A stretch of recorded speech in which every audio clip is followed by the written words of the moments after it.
தொழிலதிபர்களுக்கும் தொழிலாளர்களுக்கும் இடையே நல்லுறவு நிலவ வேண்டும். தொழிலாளர்கள் மகிழ்ச்சியாக இருந்தால்தான் தொழில் வளர்ச்சி அடையும் என தொழிலாளர் துறை சார்பில் நடைபெற்ற தொழில் நல்லுறவு குறித்த ஒருநாள் பயிற்சி முகாமில் முதலமைச்சர் ரங்கசாமி தெரிவித்துள்ளார். புதுவை அரசின் தொழிலாளர் துறை சார்பில் தொழில் நல்லுறவு குறித்த ஒருநாள் பயிற்சி முகாம் கதிர்காமம் இந்திரா காந்தி அரசு மருத்துவக் கல்லூரி கருத்தரங்க கூடத்தில் நடைபெற்றது. தொழிலாளர் நலத்துறை ஆணையர் யாசம் லட்சுமி நாராயண ரெட்டி வரவேற்றார். முகாமை முதலமைச்சர் ரங்கசாமி துவக்கி வைத்து பேசினார். அப்பொழுது நல்லுறவு இருந்தால் மகிழ்ச்சி இருக்கும், வாழ்வு சிறக்கும் என தெரிவித்துள்ளார். மேலும் புதுவையில் சிறு குறு தொழிற்சாலைகள் 1500 உள்ளது. அதில் 1000 தொழிலாளர்கள் பணியாற்றி வருகின்றனர். பெரிய தொழிற்சாலைகள் வெளியேறிவிட்டது. இதற்கு பல காரணங்கள் இருக்கலாம். சலுகை நிறுத்தம், தொழிலாளர் பிரச்சனை ஆகியவற்றால் பெரிய தொழிற்சாலைகள் வெளியேறியுள்ளது. இதனால் வேலைவாய்ப்பு குறைந்து வருவதால் ஏற்கனவே புதுவையில் விவசாய தொழில் நலிவடைந்துள்ளது. கடந்த எதிர்பார்ப்பு காலங்களில் 31,000 ஹெக்டேராக இருந்த நிலம் தற்பொழுது 10,000 ஹெக்டேராக சுருங்கியுள்ளது. இதனால் விவசாயிகளின் வேலைகளும் குறைந்துவிட்டது. எனவே தொழிற்சாலைகள் மூலம் வேலை வழங்க வேண்டும். முதலீட்டாளர்கள் தொழில் நல்லுறவை காக்கும் வகையில் எளிய முறையில் தொழில் துவங்க அனுமதி அளிக்க வேண்டும். அப்பொழுதுதான் அவர்களுக்கு நம்பிக்கை வரும். தொழிற்சாலை துவங்க 2 அல்லது 3 மாதத்தில் அனுமதி கொடுக்க வேண்டும். அதில் சிரமம் ஏற்பட்டு ஓராண்டு என இழுபறி இருந்தால் முதலீட்டாளர்கள் வரமாட்டார்கள். தொழில் துவங்கவே எவ்வளவு கஷ்டம் என்றால் தொழிலை நடத்துவது எவ்வளவு கஷ்டம் என நினைத்து விட்டுவிட்டு போய்விடுவார்கள். தடையெல்லாம் மின்சாரம் வழங்க வேண்டும் என்பதும் முதலீட்டாளர்களின் எதிர்பார்ப்பு. ஒருபுறம் கல்வியில் நாம் பெரும் முன்னேற்றம் அடைந்துள்ளோம். ஆண்டுதோறும் ஆயிரக்கணக்கான பொறியியல் பட்டம் படித்த மாணவர்கள் வெளியேறுகின்றனர். வேலை வழங்க வேண்டியதன் அவசியம். ஒரு வெளியூர் வெளிநாடுகளில் வேலைக்கு சென்றாலும் சிலர் உள்ளூரில் பணியாற்ற விரும்புவர். இதற்கு தொழிலாளர்கள் பிரச்சனை இல்லாமல் இருந்தால்தான் தொழிற்சாலைகள் வரும். அண்டை மாநிலமான வில்லியனூரில் ஒரு தமிழகத்தில் வானூர், திண்டிவனம், கூற்றோடு பகுதிகள் அதிக அளவில் தொழிற்சாலைகள் வருகிறது. இன்ஜினியரிங் படித்த மாணவர்கள் சாதாரண வேலைக்கு கூட செல்கின்றனர். எல்டிசி, யூடிசி, ஊர்காவல் படைக்கு இன்ஜினியரிங் மாணவர்கள் விண்ணப்பித்து தேர்வு எழுதுகின்றனர். அவர்களின் இன்ஜினியரிங் அறிவை பயன்படுத்த முடியாமல் போகிறது. தொழிலதிபர்களும் தொழிலாளர்களுக்கும் இடையே நல்லுறவு நிலவ வேண்டும் என கேட்டுக்கொண்டார். மேலும் 300 தொழிலாளர்கள் வேலை வாய்ப்பை இழந்து நிற்பதால் தொழிற்சாலைக்கு வெளியே உள்ள சங்கங்களின் தலையிடம் உள்ளது. இவற்றை கருத்தில் கொண்டு முதலீட்டாளர்கள், தொழிலதிபர்கள், தொழிலாளர்கள் சமூக உறவை பேண வேண்டும். அமர்ந்து சமரசம் பேசி உடன்பாடு ஏற்படுத்த வேண்டும் என்றார். உலக சுகாதார தினத்தை முன்னிட்டு சுகாதாரம் மற்றும் குடும்ப நலத்துறை சார்பில் 2 நாட்கள் நடைபெறும் சுகாதார திருவிழாவை துணைநிலை ஆளுநர் கைலாஷ்நாதன் மற்றும் முதலமைச்சர் ரங்கசாமி ஆகியோர் துவக்கி வைத்தனர். உலக சுகாதார தினத்தை முன்னிட்டு புதுவை அரசு சுகாதார மற்றும் குடும்ப நலவழித்துறை சார்பாக மாபெரும் சுகாதார திருவிழா புதுவை காமராஜர் மணிமண்டபத்தில் துவங்கி வரும் 2ஆம் தேதி வரை நடைபெறுகிறது. இதன் துவக்க விழா இன்று நடைபெற்றது. இதில் சிறப்பு விருந்தினராக துணைநிலை ஆளுநர் கைலாஷ்நாதன், முதலமைச்சர் ரங்கசாமி கலந்து கொண்டு சுகாதார திருவிழாவினை துவக்கி வைத்தனர். இதில் ட்ரீம்ஸ் 24 திட்டத்தின் கீழ் பள்ளிகளில் டெங்கு குறித்த விழிப்புணர்வு நிகழ்ச்சிகளில் பங்கேற்ற மாணவ மாணவியருக்கு துணைநிலை ஆளுநர் மற்றும் முதலமைச்சர் ஆகியோர் சான்றிதழ்களை வழங்கினர். சுகாதார திருவிழாவில் பொது சுகாதார சேவைகள், வாய், மார்பக, கர்ப்பப்பை, வாய் புற்றுநோய் பரிசோதனைகள் மற்றும் ஆலோசனைகள், நீரிழிவு, இரத்த அழுத்தம், இரத்த பரிசோதனை, கண், காது, மூக்கு, தொண்டை, மனநலம் மற்றும் குழந்தைகளுக்கான ஆலோசனைகள், இருதயம், நுரையீரல், நரம்பியல், சிறுநீரக நோய்க்கான பரிசோதனைகள் மற்றும் ஆலோசனைகள் அந்தந்த துறை சார்ந்த சிறப்பு வல்லுநர்களால் இலவசமாக வழங்கப்பட இருக்கின்றன. விழாவில் சட்டப்பேரவைத் தலைவர் செல்வம், ஆதி திராவிடர் மற்றும் பழங்குடியினர் நலத்துறை அமைச்சர் சாய்ஜி சரவணகுமார், தலைமை செயலர் சரத் சவுகான், சுகாதாரத்துறை செயலர் ஜெயந்த்குமார் உள்ளிட்ட அரசு அதிகாரிகள், சுகாதாரத்துறை ஊழியர்கள், பொதுமக்கள், மாணவ மாணவிகள் என அனைவரும் திரளாக கலந்து கொண்டனர். கிரிப்டோ கரன்சி மோசடி வழக்கில் நடிகைகள் தமன்னா, காஜல் அகர்வால் ஆகியோருக்கு சம்மன் அனுப்பி விசாரிக்க புதுவை சைபர் கிரைம் போலீசார் முடிவெடுத்துள்ளனர். புதுச்சேரி லாஸ்பேட்டையை சேர்ந்த BSNL ஓய்வு பெற்ற ஊழியர் அசோகன். இவர் கிரிப்டோ கரன்சியில் ஆஷ்பே என்ற இணையதள பக்கத்தில் 98 லட்சம் ரூபாய் முதலீடு செய்து ஏமாந்தார். இது குறித்த புகாரின் பேரில் புதுச்சேரி சைபர் கிரைம் போலீசார் வழக்கு பதிந்து கிரிப்டோ கரன்சி மோசடி கும்பலை சேர்ந்த கோயம்புத்தூர் ரமேஷ்குமார் மகன் நிதிஷ்குமார் ஜெயின், அரவிந்த் குமார் ஆகியோரை கைது செய்து சிறையில் அடைத்தனர். மேலும் 9 பேரை தேடி வருகின்றனர். இவ்வழக்கில் பிரபல நடிகைகள் தமன்னா, காஜல் அகர்வால் ஆகியோர் சம்பந்தப்பட்டுள்ளதால் அவர்களுக்கு சம்மன் அனுப்பி விசாரிக்க சைபர் கிரைம் போலீசார் முடிவு செய்துள்ளனர். இதுகுறித்து போலீசார் கூறுகையில், கிரிப்டோ கரன்சி மோசடி வழக்கில் தொடர்புடையவர்கள் கோயம்புத்தூர், மாமல்லபுரம், மும்பை உள்ளிட்ட இடங்களில் மோசடி செய்த பணத்தை கொண்டு கோடிக்கணக்கில் செலவு செய்து மிக பெரிய அளவில் விழாக்களை நடத்தியுள்ளனர். இதில் சினிமா நடிகைகள் தமன்னா, காஜல் அகர்வால் உள்ளிட்ட சில பிரபலங்களை அழைத்து வந்துள்ளது தெரியவந்தது. இதற்காக நடிகைகளுக்கு எவ்வளவு சம்பளம் வழங்கப்பட்டது, அந்த பணம் எந்த வங்கிக் கணக்கிலிருந்து அனுப்பப்பட்டது, அவர்களுக்கும் இந்த மோசடி கும்பலுடன் தொடர்பு உள்ளதா என பல்வேறு சந்தேகங்கள் ஏற்பட்டுள்ளது. இதனால் சம்பந்தப்பட்ட நடிகைகளான தமன்னா, காஜல் அகர்வால் ஆகியோருக்கு சம்மன் அனுப்பி விசாரிக்க முடிவு செய்யப்பட்டுள்ளது என்றார். பாலியல் குற்றச்சாட்டு வழக்கு நீதிமன்றத்தில் நிலுவையில் உள்ள நிலையில் பூட்டிய தவளக்குப்பம் தனியார் பள்ளி பலத்த போலீஸ் பாதுகாப்புடன் மீண்டும் திறக்கப்பட்டு இயங்கியதால் அப்பகுதியில் பதற்றமான சூழல் நிலவி வருகிறது. புதுச்சேரி தவளக்குப்பம் அருகே உள்ள தானம்பாளையம் பகுதியில் இயங்கி வரும் செயின்ட் ஜோசப் தனியார் பள்ளியில் பயிலும் 1ஆம் வகுப்பு மாணவியான 6 வயது சிறுமிக்கு அறிவியல் ஆசிரியர் ஒருவர் பாலியல் சீண்டலில் ஈடுபட்டதாக கடந்த 14ஆம் தேதி பெற்றோர்கள் மற்றும் மீனவ மக்கள் சுமார் 1000க்கும் மேற்பட்டோர் சாலை மறியல் போராட்டத்தில் ஈடுபட்டனர். அதைத் தொடர்ந்து புதுச்சேரி முழுவதும் சம்பந்தப்பட்ட தனியார் பள்ளி மற்றும் ஆசிரியை கண்டித்து பல கட்ட போராட்டங்கள் நடைபெற்றது. இதனால் அந்த பள்ளியை தற்காலிகமாக மூடினர். இதனை கண்டித்து மாணவ மாணவியர்கள் மற்றும் ஆசிரியர்கள் என 60 பேர் பள்ளியை திறக்க வலியுறுத்தி கடந்த 17ஆம் தேதி சாலை மறியலில் ஈடுபட்டனர். சம்பவ இடத்திற்கு வந்த சப் கலெக்டர் இஷிதாரதி மற்றும் SP பக்தவக்ஷலம் ஆகியோர் இதுகுறித்து நடவடிக்கை எடுப்பதாக உறுதியளித்தனர். மேலும் அந்த பள்ளியில் பயிலும் மேல்நிலை வகுப்பு மாணவ மாணவியருக்கு செய்முறை தேர்வுகள் அரசு ஒத்துழைப்புடன் வேறு பள்ளிகள் நடத்தப்பட்டது. அதைத் தொடர்ந்து நேற்று முன்தினம் பாதிக்கப்பட்ட சிறுமியின் பெற்றோர்கள் மற்றும் முக்கிய பிரமுகர்களை மாவட்ட ஆட்சியர் குலோத்துங்கன் அழைத்து இந்த நிலையில் பேச்சுவார்த்தை நடத்தினார். போலீஸ் பாதுகாப்புடன் பள்ளி திறந்து நடத்தப்பட்டது.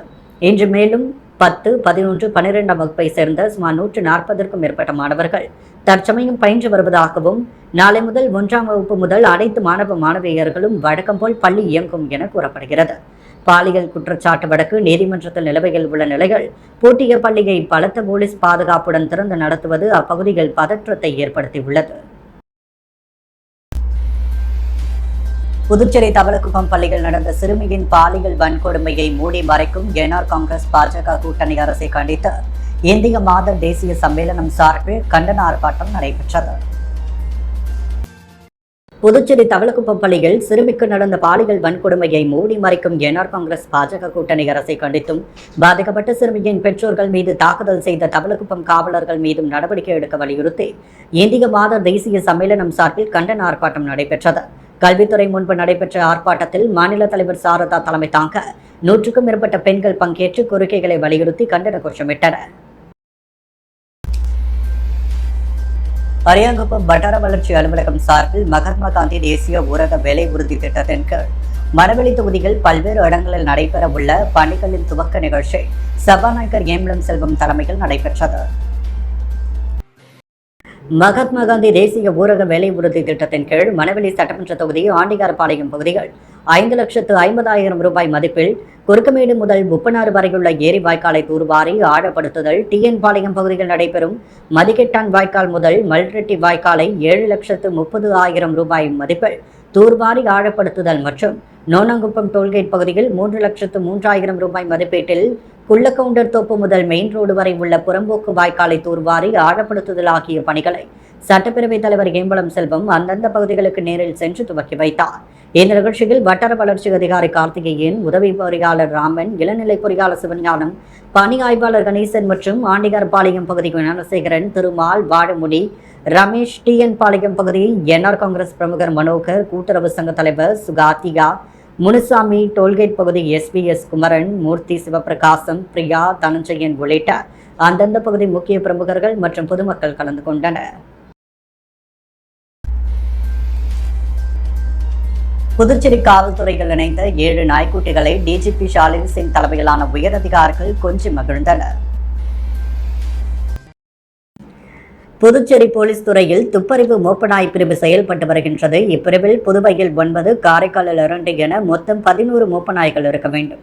ஆனால் புதுவையில் வெடிகுண்டு கண்டறியும் பிரிவில் டோனி, ராம் என 2 மோப்பநாய்களும், குற்றப்புலனாய்வில் ரோஜர் என்ற மோப்பநாயும், போதைப் பொருட்கள் கண்டறிய பைரவா என 4 மோப்பநாய்கள் மட்டுமே உள்ளது. இதுபோன்று காரைக்காலில் வெடிகுண்டுகளை கண்டறிய ஜாக் என்ற மோப்பநாய் மட்டுமே பணியில் உள்ளது. எனவே காவல்துறைக்கு லேபர்டாக் இனத்தை சேர்ந்த 5 குட்டிகளும், டாபர்மேன் இனத்தை சேர்ந்த 2 நாய்க்குட்டிகளும் என 7 புதிதாக நாய்க்குட்டிகள் வாங்கி பணியில் இணைக்கப்பட்டுள்ளது. லேபடாக் நாய்க்குட்டி ஒன்று 26,500 ரூபாய் விகிதம். 5 நாய்க்குட்டிகள் 1,32,500 ரூபாய்க்கும், ஒரு டாபர்மேன் நாய்க்குட்டி 29,000 ரூபாய் விகிதம். 2 குட்டிகள் 58,000 ரூபாய்க்கு கோயம்புத்தூரிலிருந்து வாங்கப்பட்டுள்ளது. காவல் தலைமையகத்திற்கு கொண்டு வரப்பட்ட இந்த நாய்க்குட்டிகளை டிஜிபி ஷாலினி சிங் தலைமையிலான உயரதிகாரிகள் கொஞ்சி மகிழ்ந்தனர். இதுகுறித்து மோப்ப நாய் பிரிவு அதிகாரிகள் கூறும் பொழுது, புதுவையில் நடக்கும் அனைத்து குற்ற வழக்குகளிலும் மோப்ப நாய்கள் முக்கிய பங்காற்றி வருகின்றது. அண்மையில் 5 மோப்ப நாய்கள் பணி ஓய்வு பெற்றன. மோப்ப நாய் இருந்தது. எனவே போலீஸ் துறைக்கு புதிதாக மோப்ப நாய் குட்டிகள் தற்பொழுது டெண்டர் விட்டு வாங்கப்பட்டுள்ளது.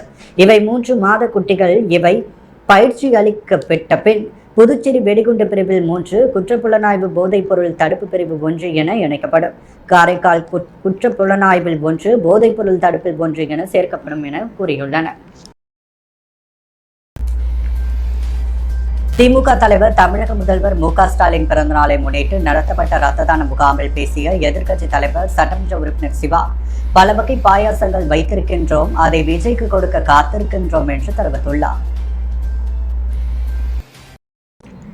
திமுக தலைவர் மு க ஸ்டாலின் பிறந்தநாள் விழாவை கொண்டாடும் வகையில் புதுவை மாநில திமுக அரசு மருத்துவமனை மற்றும் ஜிப்மர் மருத்துவமனையுடன் இணைந்து நடத்திய ரத்த தான முகாம் தனியார் திருமண மண்டப வளாகத்தில் நடைபெற்றது. திமுக மாநில அமைப்பாளர் சிவா தலைமையில் நடைபெற்ற ரத்த தான முகாமில் புதுவை மாநிலம் முழுவதும் இருந்து சுமார் 300க்கும் மேற்பட்டவர்கள் கலந்து கொண்டு ரத்த தானம் செய்தனர். பின்னர் செய்தியாளர்களை சந்தித்த மாநில அமைப்பாளர் சிவா, திமுக தலைவர் மு க ஸ்டாலின் பிறந்த நாளை கொண்டாடும் வகைகள் மாநிலம் முழுவதும் நலத்திட்ட உதவிகள் வழங்கி கொண்டாட உள்ளோம். இதன் ஒரு பகுதியாக ரத்த தான முகாம் நடைபெற்றது. இதில் 300க்கும் மேற்பட்டவர்கள் ரத்த தானம் வழங்கியுள்ளனர். உலகம் முழுக்க பாராட்டக்கூடிய தலைவராக ஸ்டாலின் இருக்கிறார்.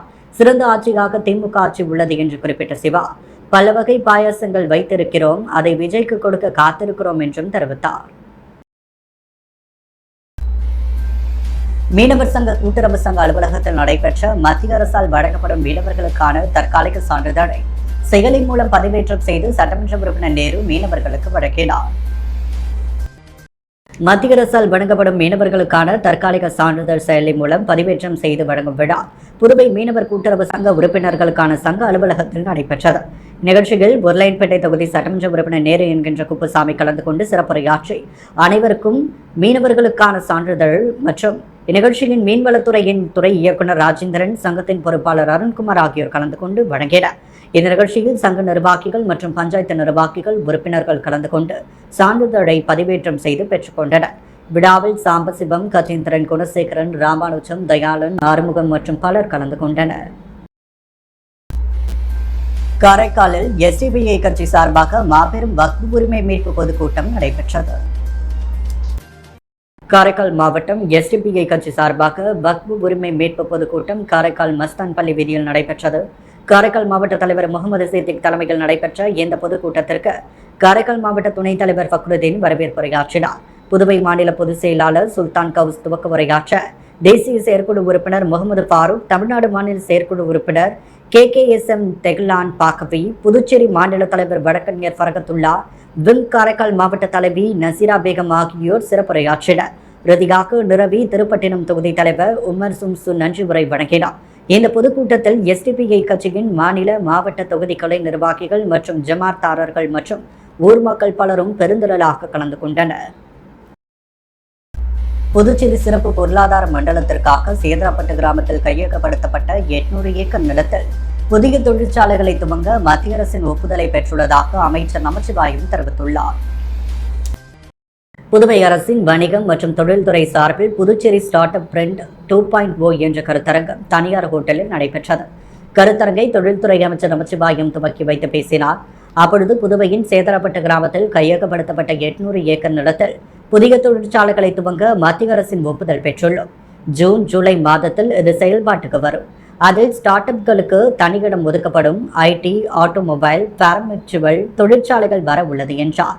இங்கு சென்னை IITக்கும் 100 ஏக்கர் நிலம் ஒதுக்கீடு செய்யப்படுவதாகவும் இதனால் புதிய தொழிற்சாலைகள் வரும் என்று நம்பிக்கை தெரிவித்த நமச்சிவாயம், இதன் மூலம் புதிய தொழிற்சாலைகளை உருவாக்கி புதுச்சேரி இளைஞர்களுக்கு வேலை வாய்ப்புகளை உருவாக்க முடியும். அதனால் மாநில வருவாயும் பெருகும் என்றார். வெளிநாட்டில் வேலைவாய்ப்பு உள்ளதாக கூறி காரைக்கால் வாலிபரிடம் 3,30,000 ரூபாய் மோசடி செய்த கும்பலை போலீசார் தேடி வருகின்றனர். காரைக்கால் PK சாலையை சேர்ந்தவர் முத்தழகன். இவர் ஆன்லைனில் வெளிநாட்டு வேலை வாய்ப்பு தொடர்பான விளம்பரத்தை பார்த்து அதிலிருந்த மொபைல் எண்ணை வாட்ஸ்அப் மூலம் தொடர்பு கொண்டு பேசியுள்ளார். அப்பொழுது எதிர்முனையில் பேசிய மர்ம நபர் கனடாவில் தங்களுக்குரிய வேலை இருப்பதாகவும் அந்த வேலைக்கு விசா கட்டணம் செலுத்த வேண்டும் என கூறியுள்ளார். இதை நம்பிய முத்தழகன் அந்த மர்ம நபருக்கு 3,30,360 ரூபாய் அனுப்பி ஏமாந்துள்ளார். இதேபோல் நயினார் மண்டபம் வாவுசி வீதியை சேர்ந்த சூர்யா என்பவரை டெலிகிராம் மூலம் தொடர்பு கொண்ட மர்ம நபர் வீட்டிலிருந்தபடி அதிக பணம் சம்பாதிக்கலாம் என ஆன்லைன் வேலை குறித்து கூறியுள்ளார். இதை நம்பிய சூர்யா 79,000 ரூபாய் பணத்தை ஏமாற்றி செலவழித்தார்.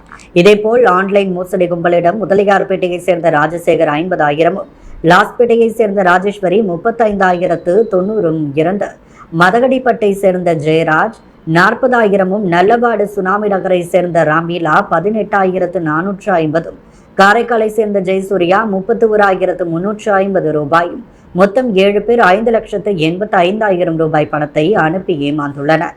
இது குறித்த புகாரின் பேரில் புதுச்சேரி சைபர் கிரைம் போலீசார் வழக்கு பதிந்து விசாரணை நடத்தி வருகின்றனர். மாசிமக திருவிழாவை முன்னிட்டு வரும் மார்ச் 13ஆம் தேதி காரைக்காலுக்கும் மறுநாள் 14ஆம் தேதி புதுச்சேரியில் உள்ள அரசு மற்றும் தனியார் பள்ளிகளுக்கும் கல்வித்துறை விடுமுறை அறிவித்துள்ளது. கல்வித்துறை இணை இயக்குநர் சிவகாமி வெளியிட்டுள்ள உத்தரவில், மாசிமக திருவிழாவை முன்னிட்டு புதுச்சேரிக்கு 14ஆம் தேதி வெள்ளிக்கிழமை, காரைக்காலில் 13ஆம் தேதி வியாழக்கிழமை அனைத்து அரசு தனியார் பள்ளிகளுக்கும் விடுமுறை அறிவிக்கப்படுகிறது. அன்றைய தினம் பொதுத் தேர்வுகள் ஏதேனும் இருப்பின் திட்டமிட்டபடி நடைபெறும். ஏற்கனவே கல்வி நாட்காட்டியில் மார்ச் 3ஆம் தேதி திங்கட்கிழமை மாசிமகத்திற்கான விடுமுறை அறிவிக்கப்பட்டிருந்தது.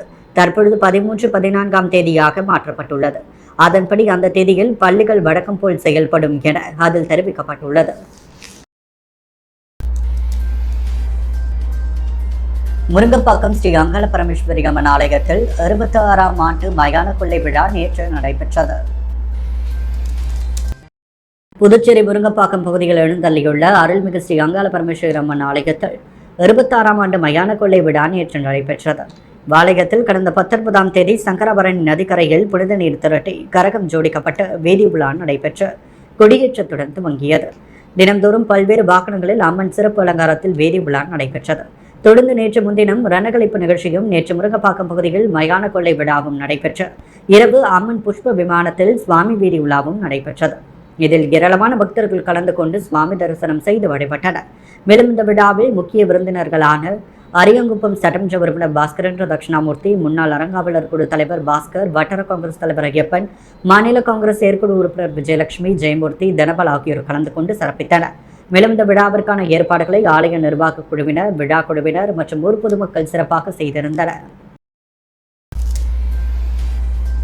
முத்தியால்பேட்டை அருள்மிகு ஸ்ரீ அங்காள பரமேஸ்வரி அம்மன் ஆலயத்தில் நடைபெற்ற மாசி மாதம் அமாவாசை முன்னிட்டு ஊஞ்சல் உற்சவ விழா நடைபெற்றது. புதுச்சேரி முத்தியால்பேட்டை அருள்மிகு ஸ்ரீ அங்காள பரமேஸ்வரி அம்மன் ஆலயத்தில் நடைபெற்ற மாசி மாத அமாவாசையை முன்னிட்டு மிக விமர்சையாக நடைபெற்ற ஊஞ்சல் உற்சவத்தில் உபயதாரர் புதுவை திமுக தலைமை பொதுக்குழு உறுப்பினர் பிரபாகரன் தனது குடும்பத்தோடு சுவாமி தரிசனம் செய்து ஊஞ்சல் உற்சவத்தில் கலந்து கொண்டார். ஊஞ்சல் உற்சவத்தில் கலந்து கொண்ட திரளான பக்தர்களுக்கு தனது சொந்த செலவில் பிரசாதம் வழங்கினார். விழாவில் நாட்டி அஞ்சலி, வீணை நிகழ்வு, நாதஸ்வரம் கச்சேரி உள்ளிட்ட நிகழ்வுகள் நடைபெற்றது. நிகழ்ச்சியில் ஏராளமான பொதுமக்கள் கலந்து கொண்டு ஊஞ்சல் உற்சவத்தில் சுவாமியை தரிசனம் செய்தனர். அபிஷேகப்பாக்கம் ஆயுற்றூர் மகாதேவர் ஆலயத்தில் நடைபெற்ற சிவராத்திரி விழாவில் முன்னாள் சேர்மன் ஆனந்தன் கலந்து கொண்டு சுவாமி தரிசனம் செய்தார்.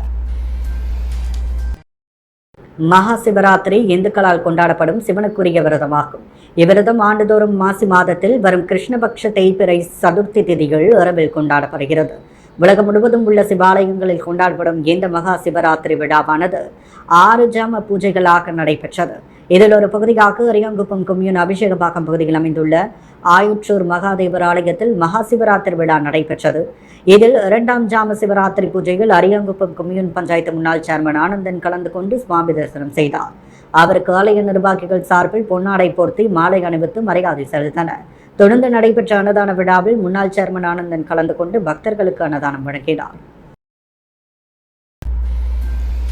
வில்லியனூர் கனகாப்பேட்டையில் எழுந்தருளி இருக்கும் ஸ்ரீ அங்காள பரமேஸ்வரி அம்மன் ஆலயத்தில் 15ஆம் ஆண்டு மயான கொள்ளை விழாவில் திரளான பக்தர்கள் பங்கேற்று தங்களது நேர்த்திக்கடனை செலுத்தினர்.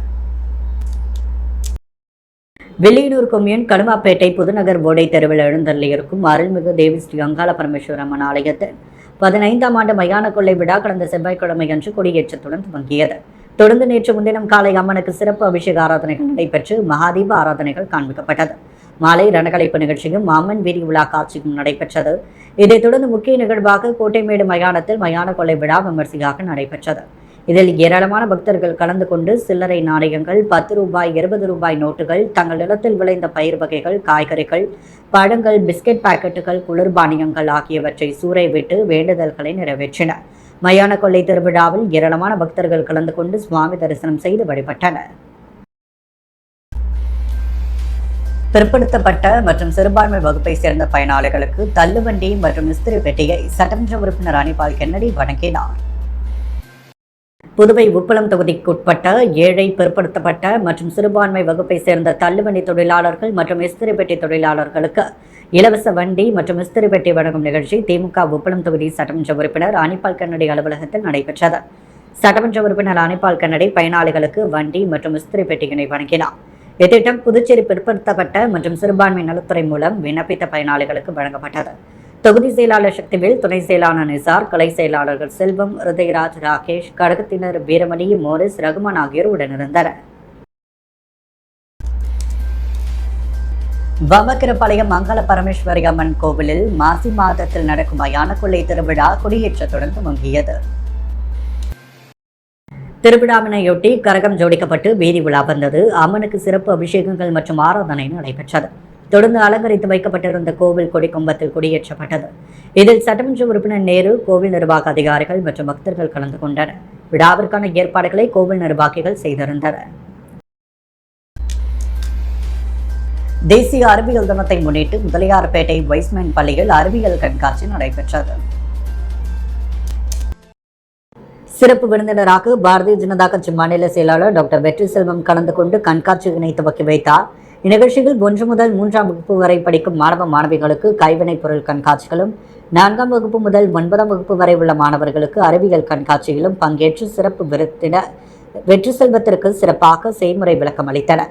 மேலும் மழலையர் வகுப்பை சார்ந்த மாணவர்கள் பாரத பிரதமர் நரேந்திர மோடி கடந்த ஆண்டை சிறுதானிய ஆண்டாக அறிவித்ததை முன்னிட்டு சிறுதானியங்களால் செய்யப்பட்ட பல்வேறு உணவு பண்டங்களை தயார் செய்து சிறுதானியங்கள் முக்கியத்துவத்தை அனைவருக்கும் விளக்கி சிறப்பாக கண்காட்சியில் இடம்பெற செய்தனர். அறிவியல் கண்காட்சியில் சிறப்பாக பங்கேற்று கலந்து கொண்ட அனைத்து மாணவர்களையும் வெற்றி செல்வம் பாராட்டினார். மேலும் அறிவியல் சார்ந்த சில விளக்கங்களையும் மாணவர்களுக்கு புரியும் வகையில் கரும்பலகையில் எழுதி கற்றுக் கொடுத்தார். இந்நிகழ்ச்சியில் பள்ளியின் பொறுப்பாசிரியர்கள் சோலை ராணி, அருணேஸ்வரி, ஆசிரியர்கள் ராதா, நிரஞ்சனா தேவி, காமாட்சி, சாந்தி, மலர்விழி, வசந்தி, உமாதேவி, சத்தியவதி ஆகியோர் கண்காட்சி நிகழ்ச்சிகளை மிகச்சிறப்பாக ஏற்பாடு செய்தனர். புதுவையின் அன்றாட நிகழ்வுகளை காண பாண்டி ஹெட்லைன்ஸ் யூடியூப் சேனலை சப்ஸ்கிரைப் பண்ணுங்க. தொடர்ந்து எங்களுடன் இணைந்திருக்க பக்கத்தில் உள்ள பெல் பட்டனை பிரஸ் பண்ணுங்க, லைக் பண்ணுங்க, ஷேர் பண்ணுங்க. என்றும் உங்களுடன் பாண்டி ஹெட்லைன்ஸ்.